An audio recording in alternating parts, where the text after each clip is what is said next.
This is the interview primary research for questions for a counsellor. Number one is, how does losing someone blur the line between mourning and wanting to join them? Well, any loss is really difficult. Mourning and grieving is a long state, and sometimes it can be too difficult for someone. There's many people who, in that state of loss, felt like maybe it's not worth living anymore without that person as part of their life, and that they'd like to join them in the afterlife. Um, it's everyone grieves differently.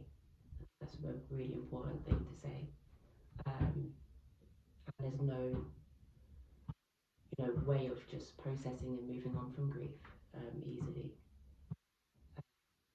And for some people, it can be too much without that person. Okay.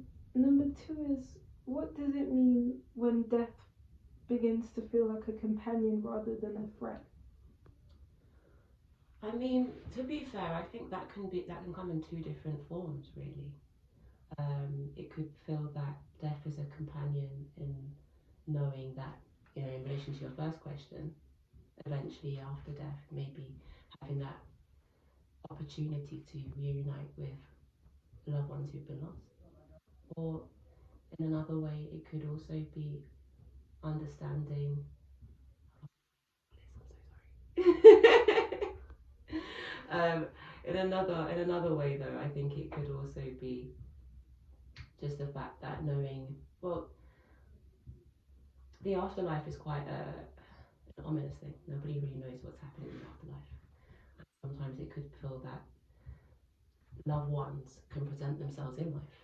I've worked with people who have said that they felt that loved ones present themselves as butterflies or robins and feel like that person is near them in those ways as well. So there are different ways of how it can present itself in life. So, so if it feels like more of like a promise than like something you should fear, what does that mean? I guess in that kind of phrase and way of thinking, I mean, I think you may have heard this before, but the expression is that death is the only thing in life that is promised. That's the one thing we all know that eventually will happen in our lives. And I think we do all fear death, or the majority of us do. Um, that unknown and of leaving everything that we know and everyone that we know. But in that having that viewpoint of seeing it as a promise rather than a fear is understanding that this is a transitional period that we all eventually go through. Is it possible to grieve your own life before it's over? Oh yes, definitely. I think sometimes it can be grieving a period of life. I've seen many people, many clients who had times with, for example, really upbeat childhood memories, or memories of a person who have now, uh, you know, they've lost that person, or perhaps the times have changed, things, the dynamics and the context of their life has changed, and they grieve that part of their life. So definitely, yeah, it is possible to grieve life while still alive. How does someone rebuild their identity after a serious suicidal period? I think that's really important after a suicidal period. Um, I think when somebody is in that stage or in that kind of position in their well-being, um, you can almost feel like obviously life is not worth living anymore, but usually it's due to changes. Um, I always think that life is the only thing that we do know. We don't know what it was like before life. We don't know what it was like after life. And sometimes when we're unhappy with life, it's about changes that need to be happened. And a lot of that time it is things that are external, but the work needs to be done internally too.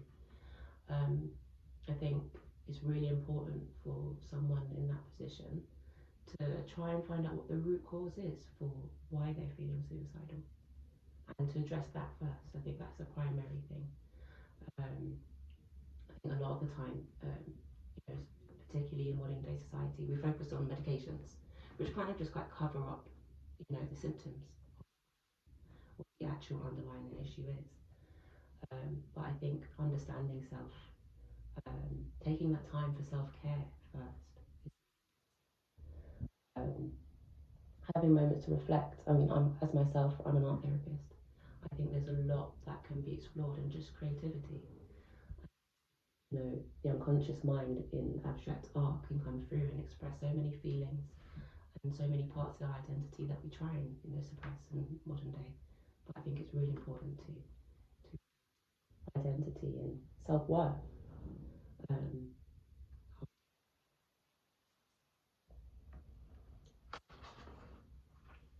Um, Fifth question is, can the desire to die become a structure or a motivation for living? yeah, I think, for example, in connection to the last question, I think unfortunately, whether it is, through suicide attempts, self harm, that can become a structure of life. That can be used for some people as a coping mechanism, which is one that I wouldn't suggest, but unfortunately it can. But I think as well, going back to your previous questions about the fact of, death being a promise, sometimes it could be, the fact that we know that will eventually come, and thinking about living our life to the fullest until that moment and using that as a motivation. Um, that's quite an interesting question, actually. Really quite complex one. Really interesting. Last question is, why do some people feel more like themselves in despair than in joy? I think there's different reasons for that. Some people I've worked with, for example, are so used to feeling despair that that's almost a comfort zone for them. It's a feeling that is familiar. Like identity. Yeah, yeah, becomes almost a feeling of part of our identity. Whereas then on the opposite, they could feel that joy and it feel quite foreign and not know how to process it, feel uncomfortable in that feeling because they're so used to feeling that despair and having that as part of their identity. There's other people as well, and again related to identity, who feel like they deserve to feel despair, and then for one reason or another, and then feeling out of that again, out of that feeling, can feel like they don't deserve it. So there's quite different reasons why, but there are there are reasons why some people do feel more like themselves in that element of despair. But I think with each question, it's so individual for each person.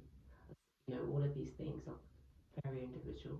As we go back to grieving, all emotional things are quite individual. But there are many reasons. I do find that those are the two main ones I've seen. But there can be many reasons. Okay.